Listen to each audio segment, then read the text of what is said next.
Ola, chámome Clara Rodríguez González e hoxe veño vos falar dun libro que se estades interesados ou interesadas na igualdade e no feminismo deberíades ler. O libro titúlase Como ser muller, de Kathleen Moran. Esta escritora e periodista británica fíxose especialmente coñecida por este libro. O que máis cabe destacar das súas novelas é o ton humorístico e irónico que emprega para contar os sucesos e os feitos, que normalmente tenden a ser situacións que ela viviu ao longo da súa vida. O libro está escrito en primeira persoa, polo que deducimos que está falando dela mesma, xa que, como ben dixen, tende a contar anécdotas mesturadas ca súa reflexión persoal. Ela vai contando a historia da súa vida en Inglaterra, nun pobo chamado Wolverhampton, dende que tiña 13 anos no 1988 ata o 2010, que é cando ela cree que xa sabe como ser muller, aínda que por dentro segue sendo a mesma rapaza de sempre, de 13 anos.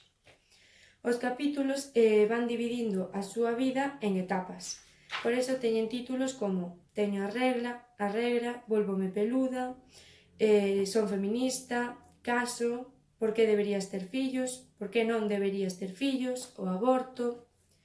Todos os temas relacionados co feminismo, pero moi interesantes. Respecto aos personaxes, nesta historia podes encontrar moitísimos, xa que ao longo da súa vida foi coñecendo a moita xente.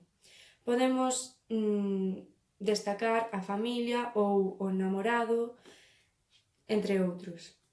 Eu escollín este libro xa que xa lera un dos libros desta autora e a verdade é que me sorprendeu bastante, porque non pensaba que ningún libro ia superar o que xa lera, que foi o de Como se fai unha rapaza. Pero este foi un dos mellores libros que lín, porque, ademais de ser unha novela divertida, é superrealista e conta xenial a maneira na que as mulleres fomos condicionadas ao longo da historia. A min pareceu un libro moi fácil de ler que podes coller un día e acabalo nese mesmo día, porque unha vez que comezas non podes parar. A min gustoume moito a maneira na que a autora escribe, por iso tenden a gustarme os seus libros. Eu recomendaríalle este libro a todo o mundo, da igual idade ou xénero. A verdade é que creo que calquera podería ler este libro e aprender moitas cousas, así que ata aquí o meu booktuber, espero que vos gustase e que vos animase a ler este libro sobre todo.